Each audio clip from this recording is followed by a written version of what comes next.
English language की अगर मैं बात करूँ तो इस लैंग्वेज की वजह से मुझे बहुत सारी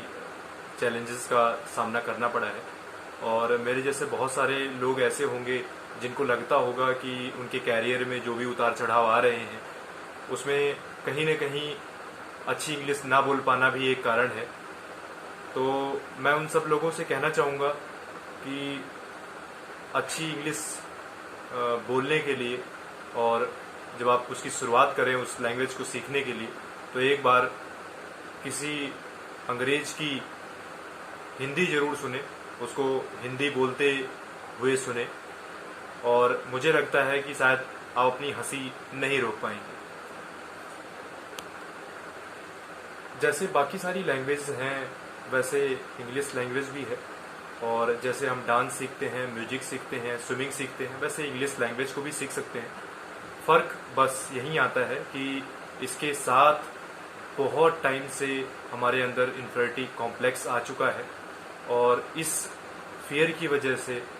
और जो इन्फेरिटी कॉम्प्लेक्स हमारे अंदर है उसकी वजह से शायद हमें और ज़्यादा कठिनाई होती है इस लैंग्वेज को सीखने के लिए।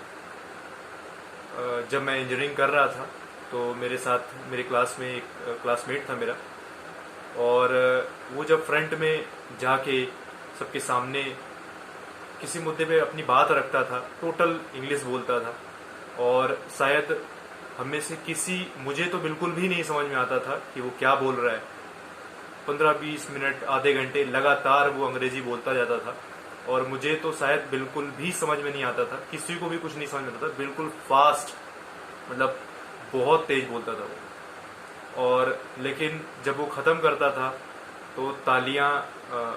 पूरे क्लास में बजती थी। आज तक मुझे नहीं समझ में आया वो तालियां क्यों बजती थी,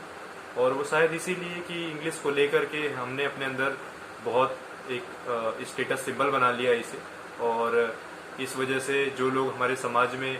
थोड़ा बहुत इंग्लिश जान जाते हैं वो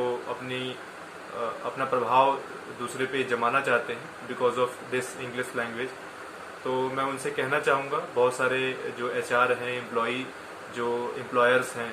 उनको मैं कहना चाहूँगा कि लोगों के अंदर इसके लिए हीन भावना न डालें, और उन्हें ये बताएं, ये समझाएं कि there are so many things you know I don't know, means कि इंग्लिश लैंग्वेज अगर मुझे आती है तो बहुत सारी ऐसी चीज़ें हैं जो आपको आती हैं और मुझे नहीं आती है। और अगर मैं इस लैंग्वेज की इम्पोर्टेंस की बात करूं तो अगर किसी को ये लगता है कि केवल इंग्लिश लैंग्वेज सीख लेने से वो कैरियर में आगे बढ़ जाएगा या अपने जीवन में कामयाब हो जाएगा, तो मैं समझता हूँ ये बहुत बेवकूफ़ी भरी सोच है उसकी। क्योंकि आज अगर मैं बात करूँ पूरे वर्ल्ड में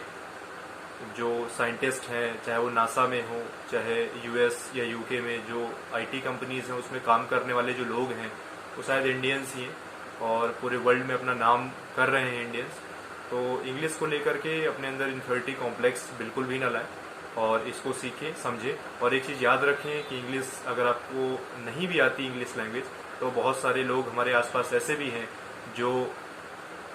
हमारे टैलेंट हैं उसकी कदर करते हैं, और इस वजह से